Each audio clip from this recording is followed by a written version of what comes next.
And I think it's worth asking why. Why do so many Americans, why is it for so many Americans when this issue arises, all bets are off? And the passions get enlivened over Israel, a foreign country like no other. And it's a very uncomfortable question for a lot of people to ask and to try and answer because it requires you to say things that have been placed off limits and made taboo. But it's an important question, and it's a question that I think requires discussion because it's obviously true. There are people who have not talked about anything else since October 7th. And I'm one of them because so many people are focused only on it. It's very difficult not to. And this is an American war by virtue of everything we just talked about. So let me just go over a few reasons. There isn't just one or two, there are several. Why Israel has become so significant, so at the forefront of the interest of so many American people who live thousands of miles away from Israel, who live on the other side of the world in this foreign country. And yet, obviously, regarded with the greatest intensity, the most amount of passion you could see for any other political debate. So first of all is the big elephant in the room, which is that the United States has a lot of American Jews in it. It's the country that has the most amount of American Jews outside of Israel of anywhere in the world, millions.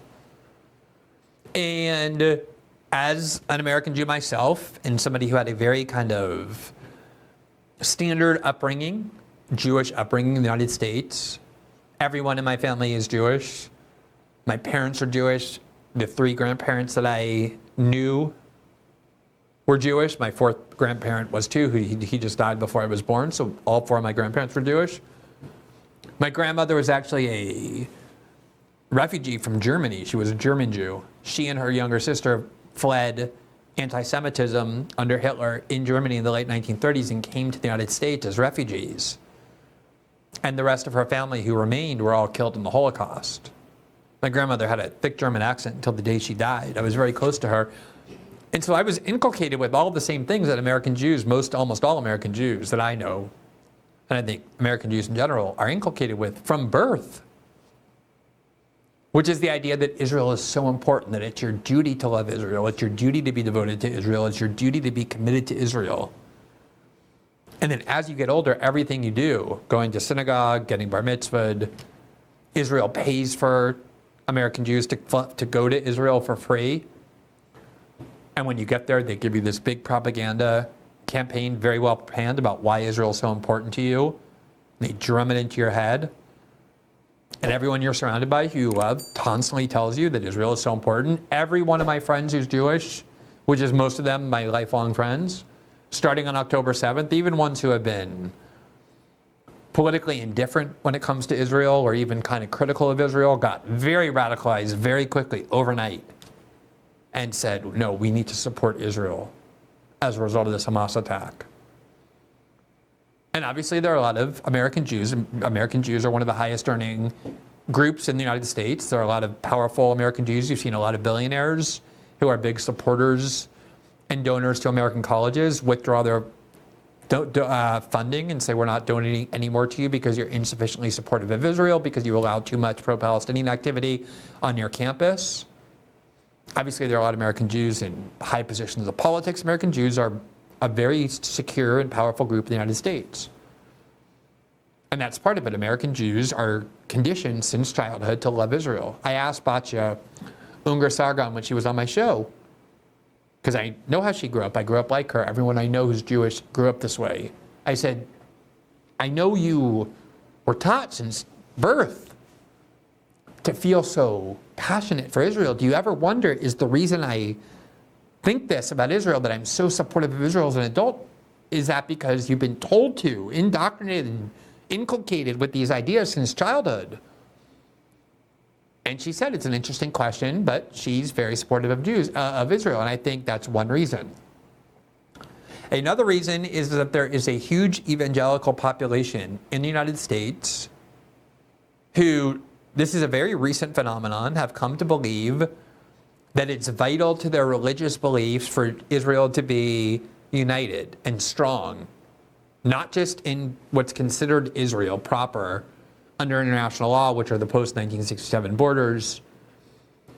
But all of Israel, they consider the West Bank, Gaza, even Jordan and other countries to be part of Israel. And a lot of religious Israelis believe that as well now too.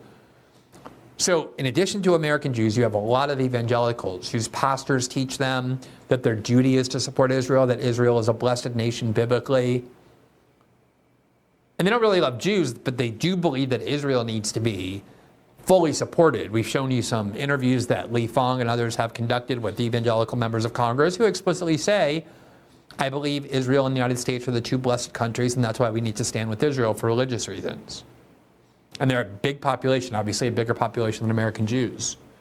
That's why so many red states in Texas and Louisiana and Alabama, all throughout the South, have enacted laws saying if you want to work for the state, you have to sign a pledge vowing that you won't boycott Israel. You're free to boycott any other country in the world. You're free to boycott other American states. You just can't boycott Israel. This is not American Jews doing that. These are mostly evangelical conservatives doing that. And then on top of that, you have the fact that Israel is a close partner for the U.S. security state, and long has been. They fight wars together. They share intelligence. The U.S. has tried to dominate the Middle East because of oil for a long time, and Israel has been a partner in that. So the CIA, the Pentagon, all of these people embedded in the U.S. security state see Israel as a vital ally. They see Ukraine that way too, but they definitely see Israel that way also. And then finally, you have this kind of conservative idea that emerged after 9/11 that the West is currently involved in a war of civilizations. So you have the civilized white Christian, Judeo-Christian West on the one hand, and then you have the Muslim hordes on the other. And Judeo-Christian Westerners are advanced. They have a high culture. Now, there are people who don't count Jews among this. But there's been a narrative evolution that says, no, the West isn't Christian, the West is Judeo-Christian. Jews are part of this elevated culture. And they're fighting this primitive force of Muslims who don't believe in pluralism and religious liberty. This is a big book by Samuel Harrington called The War of Civilizations that a lot of American conservatives embraced in the wake of 9/11, which is why they fought so many wars and wanted to fight so many wars, because they see it as a civilization war. And you have a lot of conservatives now supporting censorship in France and Germany and the UK, not really even because they support censorship, but because they see it as a way of controlling the Muslim hordes who have invaded Europe. That is absolutely part of why the American right has become so intensely supportive of Israel, even though at the same time they're saying we believe in America first and non-interventionism and not fighting wars. Since October 7th, all bets are off. They're very excited and animated by what they see as this civilization war. So you have four different groups: American Jews, evangelicals, national security hawks, and warriors on civilization. And obviously there's a lot of overlap in those groups, but I think that's a major reason why Israel just occupies such an intense interest on the part of so many Americans, even though it's a tiny foreign country on the other side of the world. And as a result of how much investment there is on the part of the United States in Israel, you also have a lot of people who intensely focus on this conflict in terms of supporting Palestinians. And one of the things that has been done over many decades to keep this consensus in place, this bipartisan consensus of supporting Israel with money and military weapons and bombs and everything else, diplomatic cover, is to accuse anybody questioning this consensus of being racist, of being anti-Semitic. As though you can't look at what's going on in Gaza. The blockading of food and water, the stories of children getting infections and having limbs amputated because of infections from dirty water, having to be performed without anesthesia because hospitals can't get it, of surgeons trying to have surgery on children who are clinging to life while bombs are going off around them, while the electricity is failing because the Israelis blockaded food, water, medication, and fuel from the beginning. That there's no way you can look at these things, this immense suffering among innocent Palestinians, among babies, among children, and oppose it unless you hate Jews, unless you're anti-Semitic, unless you're racist. And the irony of that tactic is that this is what conservatives say the left does. This is what conservatives complain about leftists, about liberal leftists. Oh, the minute you disagree with them, they call you racist. They call you bigoted. They call you transphobic. They just call you names. They say you're a racist to try and destroy your reputation and stifle debate. What is this tactic? Saying that anyone who questions U.S. support for Israel, anyone who questions this horrific bloodshed in Gaza, must hate Jews. It's such a grotesque, dishonest tactic, just like when the American left runs around accusing everybody who sees things differently with them as them of being a racist or a white nationalist, something we've objected to many times here. It's just they become mirror images of each other.